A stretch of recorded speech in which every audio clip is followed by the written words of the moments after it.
and we got a bunch of spooky movies and classic exploitation films and all kinds of fun stuff. So we're gonna roll through it pretty quickly. Tim, you going trick or treating? What's your costume? I'm wearing it right now, my brother. I've been wearing it since I turned 50. So quite a while. You know what's really funny? So our daughter has been Hermione for a number of years because partly she looks like Hermione, right? She's got the glasses and the hair and the costume, and we spent a pretty penny on the costume, so it's like amortizing it over several years. But this year, she said, "I want to go as mommy," which was immediately vetoed. But I thought that was really, really funny. I thought it was very sweet and cute. But, yeah, that's good. But no, I can understand why Christy would like. Oh no. Yeah, it was very funny. Christy's like, no, not gonna happen. not gonna happen. Anyway, no, do you get trick or treaters over there? You get any? Dude, when I first moved to the spot, we did, but slowly but surely they just dwindled away. And post pandemic, they have not come back. I only have one child living in the entire complex that I'm in. This little fancy complex area. There's only one child in this complex now. Used to be kids all over the joint. Could hear kids laughing and playing and stuff all the time. One kid in the whole joint now. I don't know if that says anything about anything other than this neighborhood, but no more trick or treaters. Well, they'll come back. I think they will. Yeah, I think they will. Give it a minute. Give it a minute.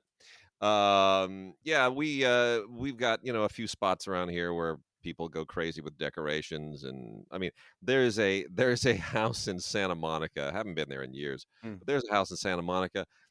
They pull out the car. The blood is on the car. The bloody dummies are in the car. There are recordings coming out of it. People go nuts on Halloween. Some people really, they take it to the nth degree. Some of them have, in Pacific Palisades, they have a competition where you actually, for the local paper, you actually can fill out a ballot. You walk past a house, you're like, oh, their decorations are aces, and you fill out a little ballot for the thing. It's crazy. It's insane. Just to win what? To be honest, it's far and away a more favorite holiday, if that's a thing that one can have, of mine than Christmas, Thanksgiving, which are all different, but just in terms of just raw holiday enjoyment and fun. Give me Halloween any day of the week. Give me that run up to and through Halloween. Yeah, anytime. That's my favorite holiday. No well, pressure. We're going to get right into it here. We've got the Volume 2 of the Paramount Scares collection, which has an interesting quartet of movies. It includes Friday the 13th Part 2. So they had Friday the 13th in the first one. Friday the 13th Part 2 is in this one, as well as World War Z from 2013. Good, solid zombie film with Brad Pitt. Orphan First Kill from a couple years ago. I thought that was interesting. These are all in 4K. This is all nice 4K releases, really, really nice. And then 1997's Breakdown, I thought was really interesting. I had almost forgotten about that movie. Kurt, right? Goldie's fella. Yeah. So that's good, solid. That's a good, solid one. Anyway, it includes a collectible poster. It's a nice, big, beautiful green spooky boxed set. Lots of discs here, Blu-ray and 4K. Includes a collector's edition of Fangoria with Friday the 13th Part 2 on the cover. Iron-on patches and a sticker and a collectible logo pin with the Paramount logo all kind of spookied out. So, yeah, it's a nice set, but ultimately it's the 4K stuff. You want to get it because it's you're able to watch all the blood and the gore in much higher resolution. Ultimately, that's sort of what's going on. We also have a whole bunch of stuff from Arrow, and let me kind of dive into it here. We've got The Threat on Blu-ray, Torso on 4K. I'm just going to go through these real quick. Tell me if any of these are among your favorites. Trick or Treat in 4K. You remember that? Oh Trick or yeah, Treat? Yeah. The original Hellraiser, along with all of its sequels in a collage. 4K boxed set. And then this really, really interesting box set, a J horror rising with a bunch of really kind of unheard of, mostly with J horror. We think of a handful of Japanese films, right? Hmm. The Grudge, Hmm. The Ring, right? There's like three or Bingo. four that are all sort of part of it, and these are other ones. So you get a much richer exposure to them. You've got Inugami, St. John's Wort, Mm, mm. a movie called Shikokuisola. Man, I knew I was going to just destroy that. And Carved Persona and Noroi. So Ooh, these are the films. ectoplasmic worms, Noroi. I Oh, remember see, that one. yeah, there you Oh yeah. go. So I have watched a little bit of these, have not had a chance to really dig into all of them, but it is a super cool box set. Really, really interesting stuff. J horror, a much more diverse genre than I think a lot of people give it credit for. And then more sophisticated Japanese horror. We wouldn't call this J horror. We're talking about ghost stories here. Mhm. Oh yeah. Japanese ghost stories are kind of a big deal, and they've been treated in movies a number of occasions. This is a box set called Daiei Gothic, Daiei, Daiei Gothic, and this is from Radiance, and these are much artier, but still super super cool. It's three films by Kenji Misumi, Mm, Tokuzo Tanaka, and mm, Satsuo Yamamoto. All of them made in the 1950s and 60s, and beautiful stuff. Really, really cool. The best one here for my money is Bride from Hades. mhm. Includes an amazing commentary by this guy Jasper Sharp.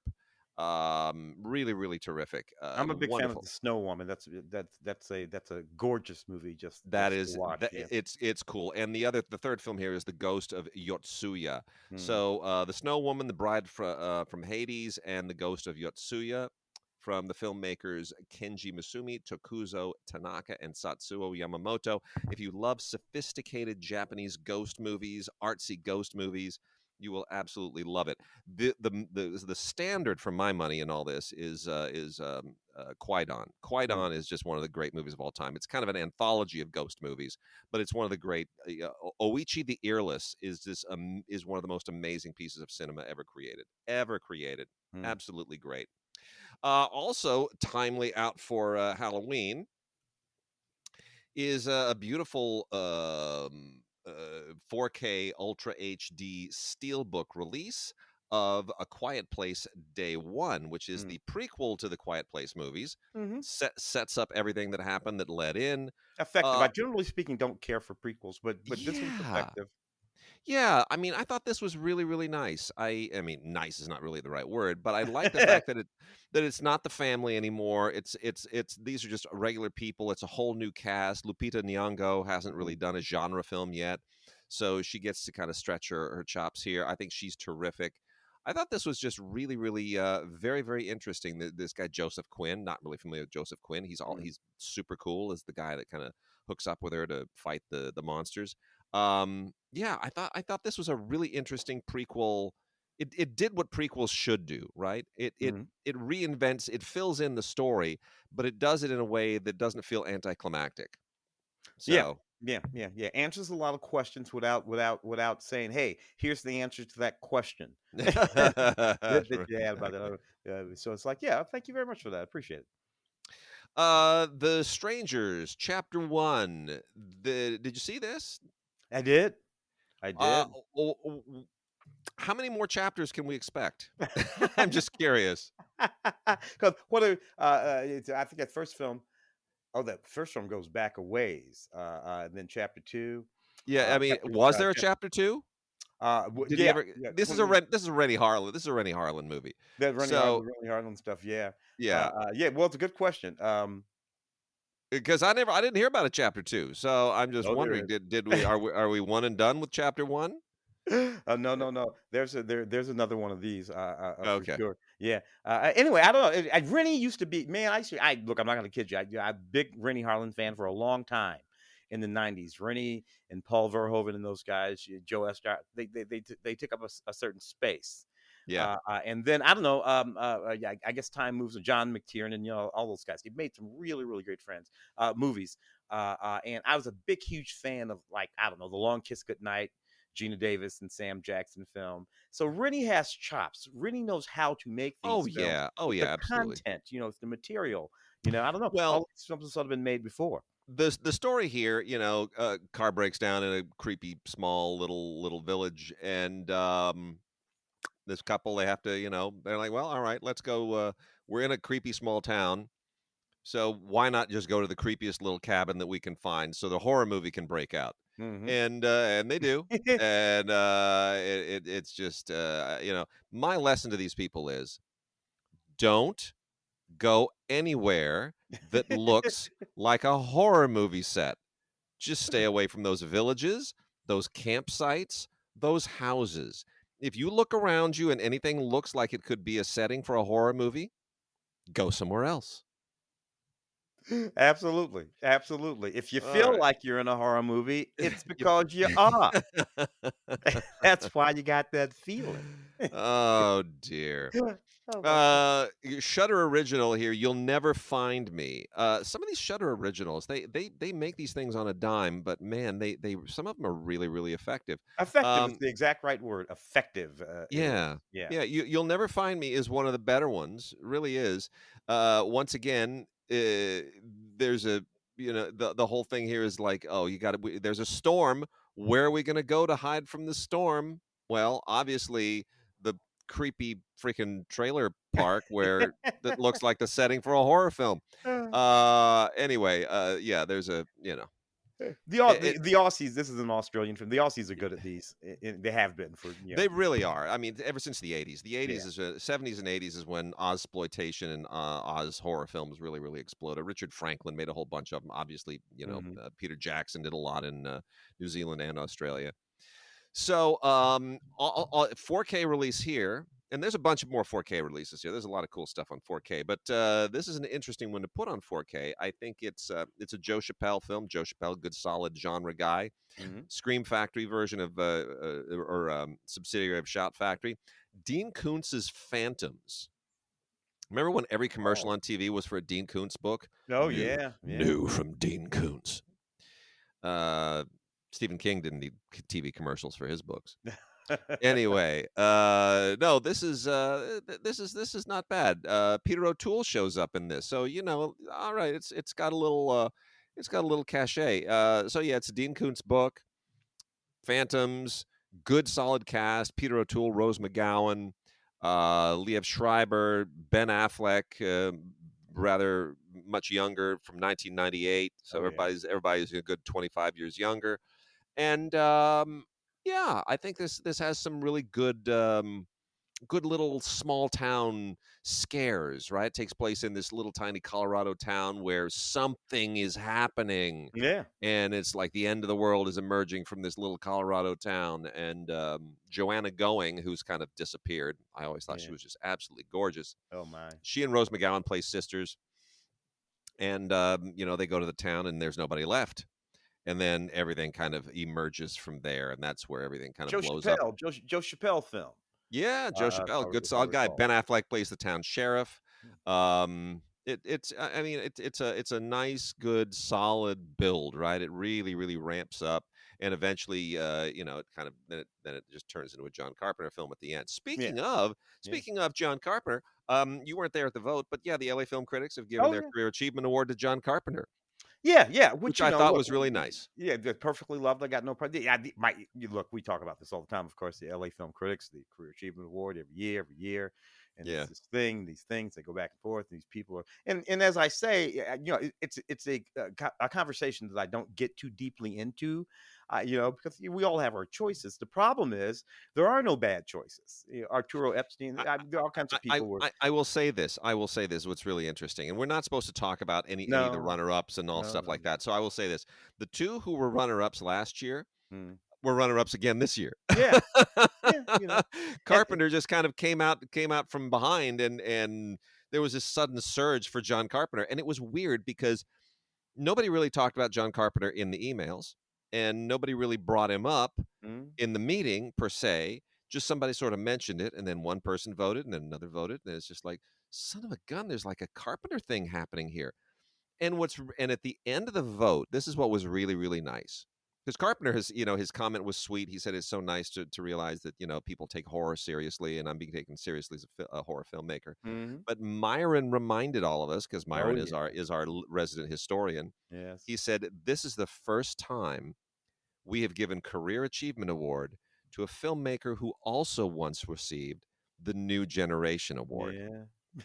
The Yeah. full gamut, right? So one generation of LAFCA critics, of whom like maybe one or two still in the Well, group maybe Myron. I back think in it the was 70s. Myron, he remembers from the 70s, they gave him the New Generation at the time. And here yeah, we are, another generation of LAFCA film critics, 50 some years later, or nearly 50 years later, have given him career achievement. I think yeah. that is really poetic. I think Well, that's and lovely. you know, and look again. Can't argue with John Carpenter at all in any case. But that little added sort of notion there just makes it all the more sort of poignant. And and there he is. Favorite John Carpenter film? Putting you on the Oh, spot. you know, look. It would be real easy to go with the sort of biggies.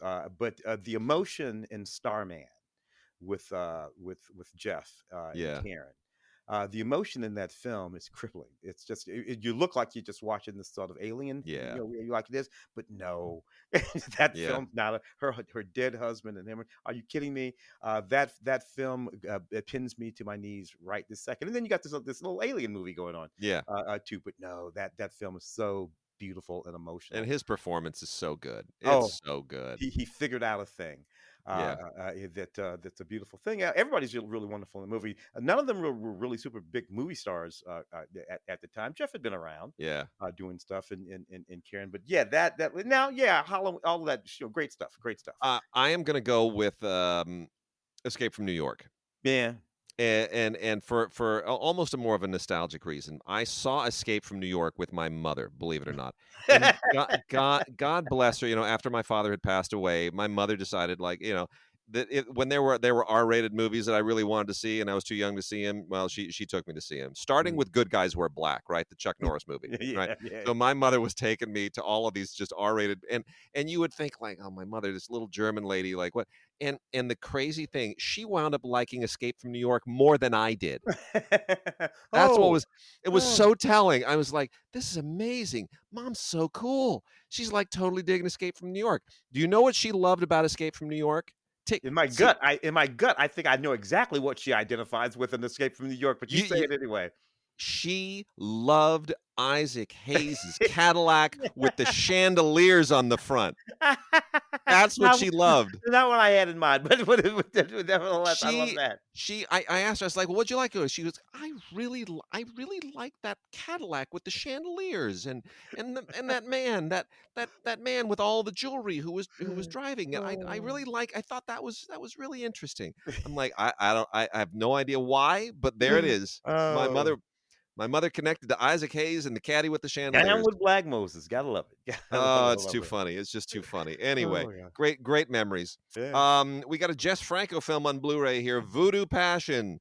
Tim, tell us about Jess Franco and why we should keep cutting him slack. 'Cause you have he just oh I don't dear. know. Look, for one thing, Jess has got to be creeping up on 100 years old Oh at gosh. this point. And Vampiros Lesbos. I gotta tell you that film is still atop my list of for a whole bunch of different reasons. But yeah, I just kind of dug those films. Yeah. His Dracula. Who was in his Dracula? Was that Christopher Lee in his Dracula? I think it's Christopher Yeah. Lee. Yeah, I think so. And his Dracula was actually a very effective film. And look, Jess knew how to take a hot chick and wrap her up in something scantily clad and put some vampire teeth in their mouths and and man, you had yourself a movie. I love that about Jess. Well, here's the thing about this movie. Okay, it look, it a woman, an actress named Ada Toller, goes to Haiti to live with her husband, played by Jack Taylor, who's in a ton of Franco movies. and Mm. he's a little tweaked because he's kind of, maybe having something going on with his sister Olga, has to be named Olga, Mm. and then it's just a whole lot of voodoo, and it's just a lot of, and what I think is really really funny is the way that they describe this in the marketing, more coherent than many of Franco's dream state erotic horror films. Oh, that's funny. I Oh, mean, Jeff that's just left us in 2013. I thought he was still around. yeah. He was 82 No, though. yeah. Yeah, he'd be about 100 now, but yeah, but yeah, that is But funny. That is but funny. it's like that's the selling point. It's like, no, no, no, no. Take a look because it's actually more It makes coherent than the sense. other stuff. It actually makes sense. Anyway, Uh, Private Parts has a little bit of a. This is from Scream Factory as well. Paul Bartel film. Paul Bartel, great cult filmmaker. One, it takes place in the King Edward Hotel in Los Angeles, and it's just all about the nightmarish things that happen to this runaway girl in the hotel. It's a little funny, it's a little cheesy, but it's Paul Bartel, it's Private Parts, and mm, that's out there for you. I do want to recommend that people make every effort, every conceivable effort to expose themselves to the movie Impulse. oh Impulse wow. Impulse is crucial. Hmm. Impulse is this is a new 4K restoration from Archival Film Elements on Blu-ray. You will not believe how terrifying William Shatner is as a psychopath. Mm. This is post Star Trek. This is not a pre Star Trek thing. This is post Star Trek, and he plays it. He plays a basically. Imagine if we're watching American Gigolo, and instead of being just kind of a hot hunk, Richard Gere was like a murderous lunatic. That is this movie. That's this movie, and William Shatner plays the Gigolo, and I'll tell you, it's just it's beyond belief this performance to see him do this. I mean, you think he chewed the scenery before? Oh no, no, no. He really he lays it out. He lays it out hard here. It's fantastic. So anyway, there's a William Shatner interview in here from 2022 called Kingdom of the Shatner, and a whole bunch of other great stuff on here, including an audio commentary from the director William Oh, William Griffey. Rivet, yeah. Mm. Yeah. Yeah, it's great. It's really, really great. A lot of fun. So definitely check that out if you want to get yourself some Shat from the 70s. Impulse will scratch that itch in a big, disgusting way. The Coffee Table is a DVD from Cinephobia, and it's pretty solid. This is a Spanish horror film from just made a couple of years ago, Mm. and it's a little tweaked. It's kind of comedy horror, but it's more horror, I think, than comedy. Really, really creepy. It reminds me of like a tweaked version of a part of A Christmas Story a little bit, because remember in Christmas Story he had that Mhm. lamp, that horrible Uh-huh. lamp. Okay, so in here, this couple has a baby, and there's this really awful coffee table that Oh, has tacky. four It's that has so these four tacky. tacky topless women like that lamp in Christmas Story, right? Yeah. And oh my gosh, but it's not a nice coffee table. It's an Or the guy evil tells coffee them, "Did you table. buy that coffee table?" It is evil. It is evil. Yeah. Got some really cool stuff here from Synapse. Let me roll through the Okay. Synapse titles really quickly because they are of a piece. I think I got them all here. There is Christina Lindbergh in Black Circle, which is by Adrian Garcia Boliano. This is what year was this made? 2019. So this Yeah. is this. It feels like the 60s, but it has, because it has like a the evil of the vinyl record, right? Backward masking and all of that stuff. That's where this is at. It's sort of like the Ring, what the Ring does with VHS. This does with Yeah. vinyl. With It's a little vinyl, bit of that. it hypnoptizes them. Yeah, Yeah. yeah. So That's yeah, that sort of 70s sort of everybody's doing that now, that retro effectively that doing retro thing. that retro, but it's very effective. I don't, they look like they are set, made when they are set. Absolutely. All those TI films, Maxine and X and all that kind of stuff. Very effective. Very effective. Got another good solid Spanish one here. This is from the 70s. This is Tombs of the Blind Dead. 2-disc Blu-ray special edition. Again, Spanish, has the U.S. theatrical version, The Blind Dead, and the original Spanish language version on the first disc. So, that's just pretty much straight up kind of giallo, but done Spanish style. Kind of a cult classic here, Massacre at Central High. This is 1976, and Mhm. this is one of the original. It came out in that same moment with Halloween and the Mhm. first Friday the 13th, and Hills Have Eyes. Everybody was kind of in that same moment. Wes Craven and Carpenter and all the rest of them. This comes from that. Mhm. Written and directed by Renee Dahlder. Yeah. So it's in that kind of that same moment, and it has a Yeah, following. yeah, yeah. So Young Andrew Stevens, young yeah, Robert Carradine. yeah, Yeah, Robert's in this movie, not David. yeah, Robert. yeah. Young, yeah. And then a young Jack Elam. I love Jack Elam. He's a great Mhm. director, creepy with those eyes. In Roy Huck Jr.'s Creature from Black Lake. So not Creature from the Black Lagoon, Creature No. from Black Lake. Different creature, different body of water, not related. Don't get them confused. Mm. This is from 1976 as well. And this is more in the vein of the Legend of Boggy Creek, if you Mm. remember those, Mhm. right? Legend of Boggy Creek was kind of a faux documentary about, and a lot of people thought, oh my gosh, this is about a real thing. No, it means to be kind of a fake documentary. But this is all Bigfoot stuff, man. This Dub. is Oh, Dub Taylor. yeah, I love it's great. Dub. It's fantastic. We got Jeff Lieberman's Satan's Little Helper with Amanda Plummer. This was made about 20 years ago, and yeah, it's a video game horror thing, right? That's the Mhm. Satan's Little Helper is a video game, and you got this kid who just absolutely loves playing the video game, and oh dear, Halloween comes around, and next Yeah. thing you know, there's a serial killer, and there's a way that it all kind of comes together between the video game and the serial killer, and it actually winds up being a little bit more campy than I think they may have intended, but I Yeah. thought it was fun. Thriller, A Cruel Picture. This is another classic with Christina Lindbergh, with wearing the eye patch and with the double barrel shotgun. Written and Yeah. directed by Bo A. Vibanius, a filmmaker that I don't think made it past 1974. But man, this movie is so horrifyingly bloody. It has been it became an instant cult classic, even though it has basically no story. But it truly is just off the chart. It, a Dude, I mean, just look. In all of the movies back in the day, had a young woman rendered mute after a childhood sexual assault is Yeah. trained to seek violent revenge on those who kidnapped and forced her into prostitution. Seriously, all of that, All that, man. all It of is. that. These are people. So effect. Look, it's a revenge. It's a female Yeah, revenge film. I spit on But your grave, kind of that's thing. right. These are people who looked at "I Spit on Your Grave" and they thought, "Yeah, way too tame. Way Let's too tame. Way too tame. We turn that up a gotta notch. crank that one up." And then, of course, Jaws begat a lot of stuff right thereafter. Piranha and the Piranha series gave us, of course, both Joe Dante and James Cameron. Uh-huh. And pretty much it was like, well, what else can we do? What else can eat you in the water? Well, crocodile. So we get Crocodile.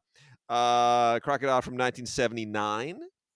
Audio commentary with writer and film historian Lee Gambin, just to contextualize why you should care about Crocodile.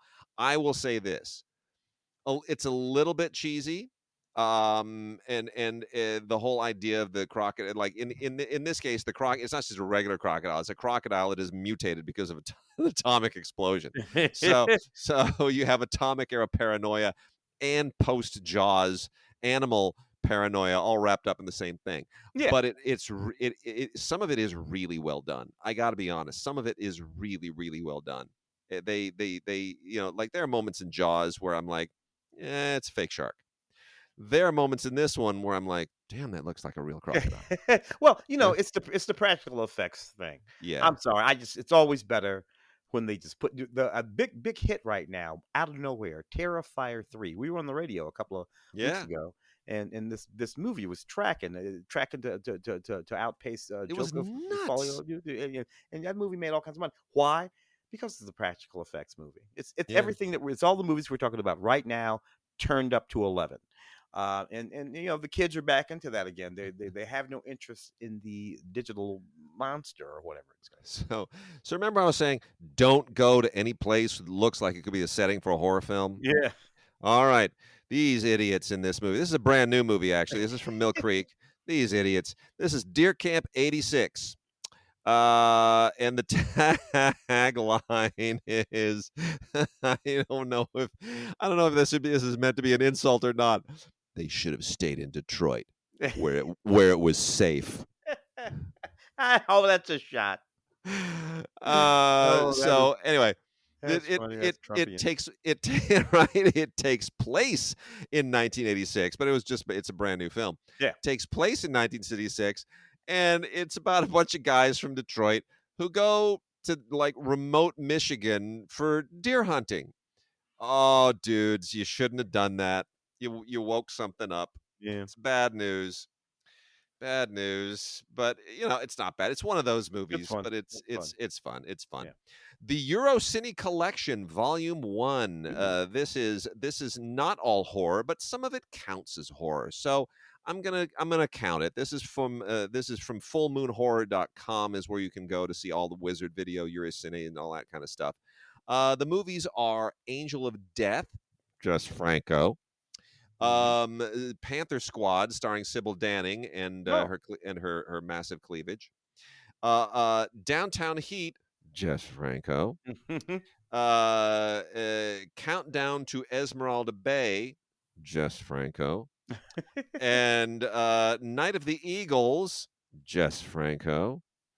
And Mania Killer with Chuck Connors and Bo Svensson. So a lot of Jess Franco here. Question is it more or less coherent? Which yeah, exactly. Yeah, you know what I mean. More Look, Jeff it's Brecko. it's it's killers and hot babes and Nazis and there it is. It's what you associate with Jess Yeah, Franco he and smashes he smashes things together and then covers them and in blood. yeah, pretty much, pretty much. I got some stuff from Severin here. Severin also, like Synapse, does some really really terrific stuff. They do great genre stuff. The Mummy and the Curse of the Jackals. Come on, give it up. It's this is how cool is that? This is a mashup. The Jackals, of course, are don't confuse them with wolfmen Yeah. or werewolves. Jackals are different from werewolves. Mhm. Different animal entirely. Now, I think Uh, the other Carradine John is in this. Old man Carradine is in this one. Yeah. This I'm is mistaken. 1969. Yeah, This is John. really Yeah. this is very early in this particular kind of exploitation thing. So yeah, John Carradine here, whom you know obviously from Stagecoach was the one that really kind of put him Mhm. on the map a little bit. Anyway, this was they apparently found. Here's the story of this. Uh, they apparently found the negative in an estate sale, if you can believe that. So Lucky Brown, there was an estate sale for Lucky Brown in Los Angeles, and they found the negative. They scanned it in 4K, gave it a nice new pristine look, and Mm. here is this movie that everybody kind of thought was lost from Severin, The Mummy and the Curse of the Jackals. Yeah, it's a mummy Well, I think fighting that's just great. I'm jackals. sorry. I mean, whatever one might think of the film, Yeah. I think that's just I fantastic. I I love love it. it when that happens. I love Yeah. it when that happens. I mean, there was a Chaplin film a lot of people years ago, a lot of people had thought was lost, and they literally discovered it in some tenement basement in Argentina. Oh wow. How great is Right, that? obviously some print shipped around the world, Yeah. and then boom, boom, boom, ends up in a basement, and there it And is, it, and there and it it's is. great now because with our digital restoration technology, Oh yeah, that thing could have been, scratched to hell and rolled over by a truck and we'll still make it look pristine. We'll you can fix bring it. it We'll back. fix You it can bring up. it back. Bring Yeah.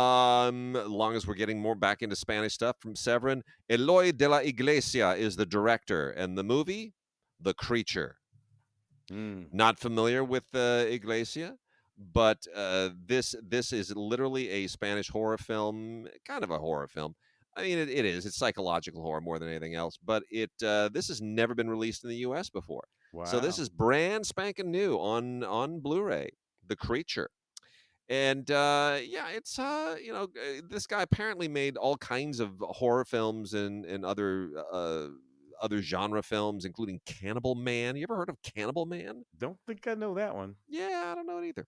Mm. Anyway, well, the whole idea here is, we have horror movies where people will adopt a child, and lo, it's a bad seed, and that child, winds up killing people. In this case, they adopt a dog. Oh, that's really sweet. No, no, not really. But the funny thing is that it's not like the dog is possessed. It's what the adoption of the dog into this kind of fragile relationship does to them. Ah, And I mean, it's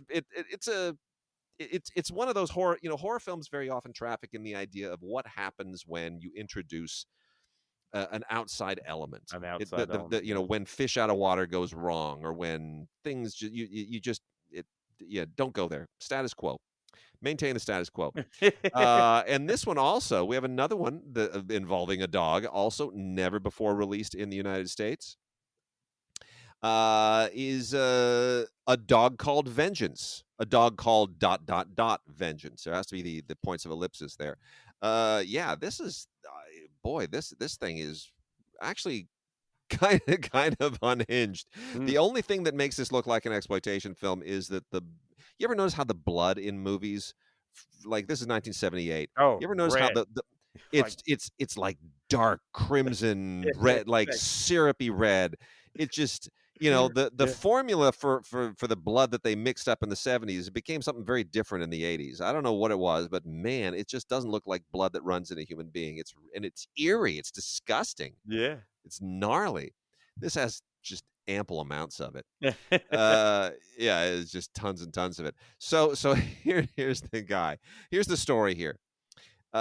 You've you have a military dictatorship. I can't even believe I'm saying that in a horror film.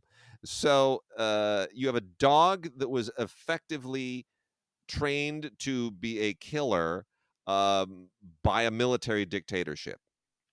And I think there's supposed to be some kind of a political comment to that, Mm. though it doesn't really come out in the film. It's just like when Nazis show up in horror films just to have a Nazi. Yeah. That's sort of that's it's not like they're trying to make a comment on Franco or Pinochet or anything like that. No, it's just we're just gonna have fascists and dogs because it's a good combo. Fascists and dogs go together. Leah Masri, who's in this film, Yeah. who's ridiculously beautiful, was in Antonioni's L'Avventura. Oh, She's that's right. yeah, yeah. She's so beautiful. She's in this film. Years later, still very, very good. Wonderful, wonderful actress. So we got another one here, which is pretty darn funny. Destroy All Neighbors. This is another Shudder original, not on Blu-ray, sadly, but it actually is very, very funny. And Shudder doesn't do a lot of horror comedy, but this is pretty great.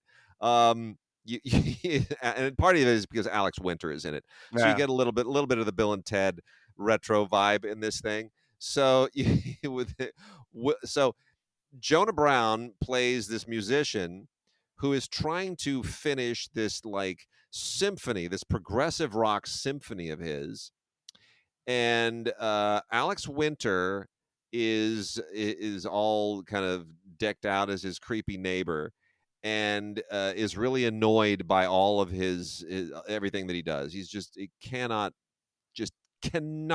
deal with it, and Alex so from Bill and Ted, of course. yes, from Bill and Ted. Yeah, So finally, the Jonah Ray character, our musician, he's like, I am sick and tired of my neighbor harassing me. I'm gonna have it out with him. So he goes over and he has it out with his neighbor and he cuts his head off. And and and and then from there, it just then it just dovetails into just a ridiculous zombie movie. It just it just gets ridiculously hilarious. You cannot make up what they do, and there's no reason for it other than the fact that they're just having an awful lot of fun. yeah. Yeah, and sometimes I mean I've never had a bad neighbor like that, but I can imagine if I did, probably want to cut their heads off. So we just had a movie called Cocaine Bear, Mhm. and naturally, where you have Cocaine Bear, the next step up has got to be what? Cocaine Werewolf. this was this was made literally this year. Um, I actually think this is funnier than Cocaine Bear. I was on radio with Christy Lemire. I didn't care for Cocaine Bear. Christy Yeah. adored it. I think this is hilarious, and it it's it makes no sense. It all takes place in Pennsylvania, and there's no reason for the werewolf to be here, but he is. So there it is. They're shooting a horror film, and werewolf shows up, and yeah, it's some cocaine, and you got a movie. Yeah. That's kind of how it goes.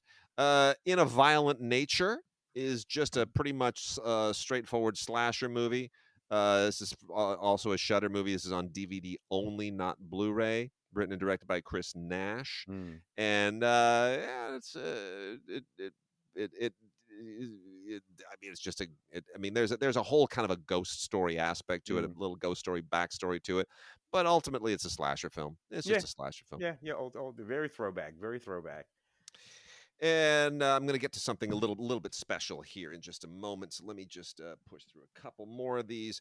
The Profane Exhibit from Unearthed Films.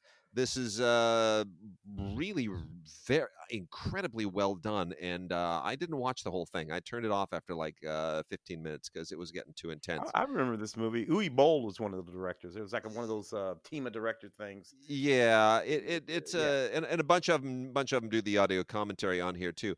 Yeah, it's way too gory, but very well done. It's kind of more in the Saw vein. It's a Hmm. little more in the same kind of vein as Saw.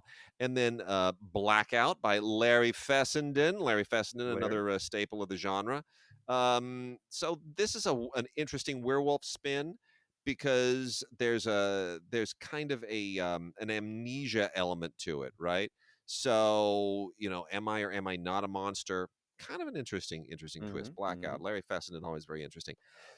So here's what everybody's really got to get. They got to get the unrated director's cut of Killers. Now there are a ton of Killers movies out there, right? Hmm. My friend David Latt, one of the founders of the Asylum, the Sharknado people, he made a movie starring his wife years ago called Killers, Hmm. which was pretty good. I would recommend David Latt's film Killers as well. This film we have to recommend as well because it's Mike Mendez who directed it, and his brother Mario Mendez, longtime listener of this podcast. And Mike, we have interviewed on this podcast before. He Hmm. did Big Ass Spider, which is terrific. So big shout out to Mike Mendez for his film Killers, which is really terrific and really well done. This is an early film of his. It's from 1996, Hmm. before Big Ass Spider. But yeah, definitely he wrote it with Dave Larson, and this is his debut film. Oh This yeah. is his debut film, and it's the whole. I mean, he gets the tension Look, this right. is what's interesting because we happen to be on the eve of this moment when the Menendez brothers Yes, got the right. blah blah blah and all. Yeah, I mean everybody knows. Yeah, But this film is about these kids, and they go up and they get brothers, and they go and they kill their parents. In 1996. Now the Menendez thing sort of started what 89, 90, yeah, and it kind of took up a big chunk of the early 90s. yeah, Before the 90s completely unraveled. yeah, Well, because if I'm not, we had the McMartin situation about yeah, yeah. the kids and whether or not they were molested by Prosec- this family. prosecuted by my old scout leader, by the way. Oh, really? Yeah, that was my Dude, my old because that scout whole leader who thing about prosecuted. implanted memories and stuff Yeah. sort of came out of that McMartin thing, but it was the Menendez thing that kind of knocked the McMartin thing Yes. out of the news there. We're Indeed. 91, 92 now, and then of Yep. course, the uprisings down south, and then of course the Rodney King thing, and then of course the OJ dude. The Yeah. 90s in LA, are you kidding me? So anyway, you get up to about 96, and this neat little movie came out, and I thought to myself, this is very cool. Our boy Quentin was a very big fan Yeah. of Mike's movie, Yep. Killers. Yep. So go check it out. It's terrific. I mean, he gets the tension right, he gets the mood right. Everything in it is just really solid. It's a really good, solid genre directing debut. So, The Savage Hunt of King Stock, Stakh. What a bizarre movie this is. Never heard of this film. This is a it, this is one of those kind of weird 60s esque Euro horror hybrid things, right? I Mm. mean, like we oftentimes think of things like The Wicker Man, right, Mhm. as being out of that. Anyway, this is a Russian genre horror film, and it is apparently has all kinds of cult following, but this has not been around for forever. It's a kind of rediscovery based on a novel, Mhm. very famous Belarusian novel, Mhm. and they've restored it. It's 126 minutes long. Deaf Crocodile really went to the mat for this thing. First ever release in the United States, and it really is just a lot of Russian weird. It is eerie and gothic and medieval and very strange, but it's quite compelling. If you're a genre fan, I think you'll really enjoy it. This is a The brand new film is out of restoration. the '80s or like 1980, but set in It like has 18 whatever. yes, exactly. It's a period setting, but check it out. The Savage Hunt of King Stock, Stakh. Hmm. Totally weird. The we got another shark movie here. No Way Up. It's a plane crash movie and a shark movie, and I know you're thinking, how do you get that? Well, yeah, this is plane crashes in the ocean. Yeah, Add sharks, will yeah, travel. yeah, It's like snakes on a plane, except it's sharks on a crashed plane, and yeah. there it is. We also have another shark movie called The Black Demon. This is a big old shark. If you can't, how do you one up a really vicious shark? Well, you either you either put them on a plane, or you make a lot of them, so it's like Yeah, aliens, yeah, yeah, yeah, like Sharknado. You put them in a tornado, yeah. or you just make it huge. You just make the thing like post-apocalyptically enormous. That is just a big ass shark. And Josh Lucas is Yeah, the lone star of note in this thing. It's a big shark movie. That I can't tell you anything. There it is. It's just a movie about a big giant shark, and Josh Lucas has to pretend that he's yeah. yeah. There it is. What are you gonna do? Kind of a voodoo movie here. Devilreaux, Devil Reaux, with Vincent M. Ward and Tony Todd. Tony Todd, real kind of a staple of the genre as an actor because Oh he was yeah. Candy. He was Candyman, right? Candyman, remake of Night of the Living Dead in 1990. Yeah, Very yeah. He's excellent remake of Night of the Living so Dead in just a great staple of these films.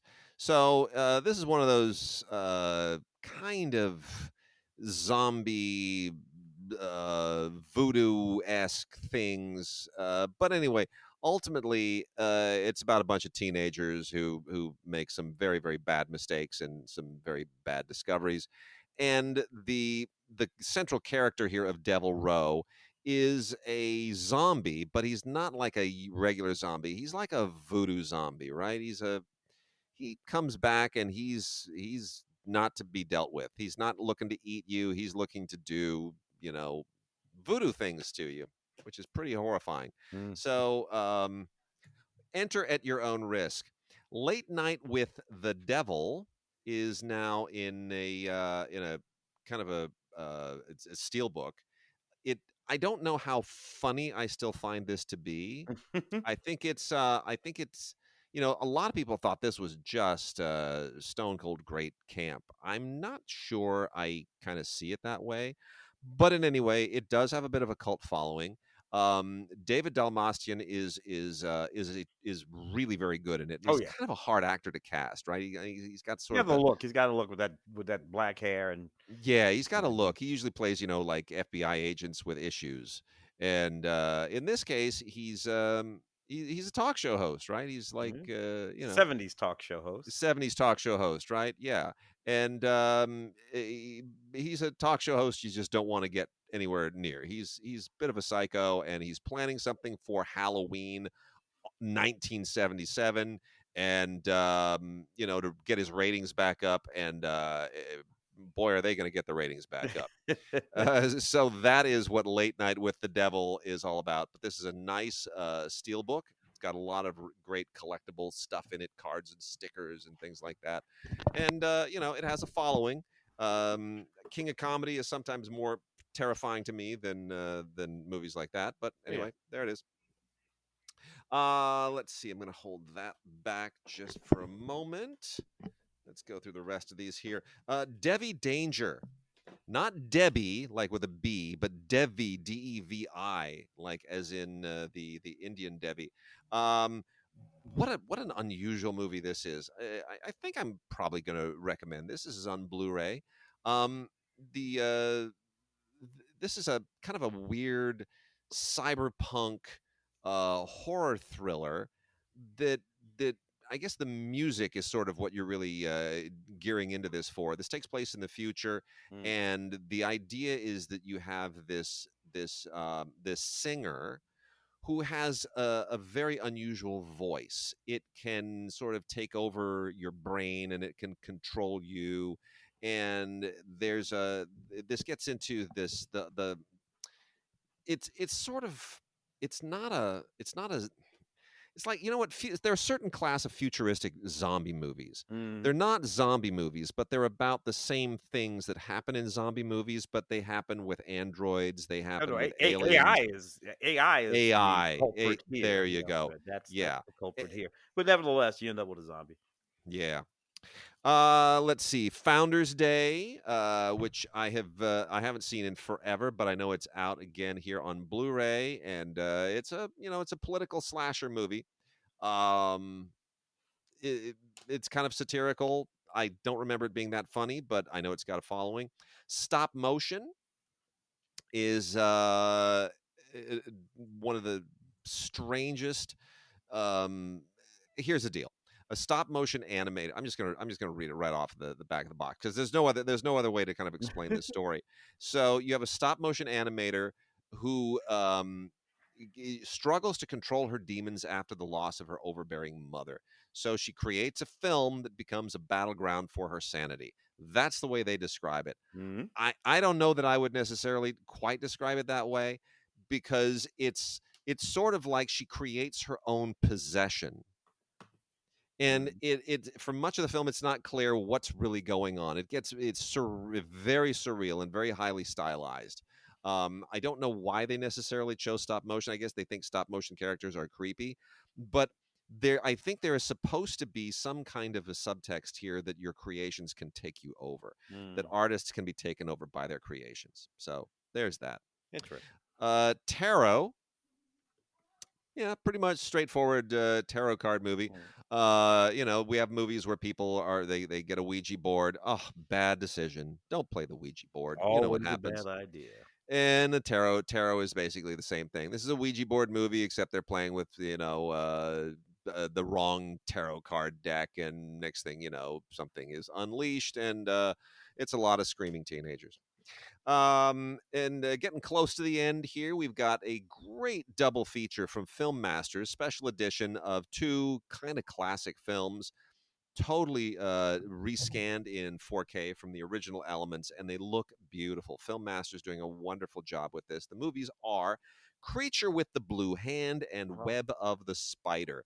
Creature with the Blue Hand is terrific. I'm going to say that right now. It's absolutely terrific. Um, it features Klaus Kinski. Mhm. It's just terrific. It's really really good. And these. I mean, both of these are Klaus Kinski movies, but the one that is far and away the best is Creature with the Blue Hand. So cool, so stylish. His performance is just totally unhinged, as you would hope that it is, and it's pretty great.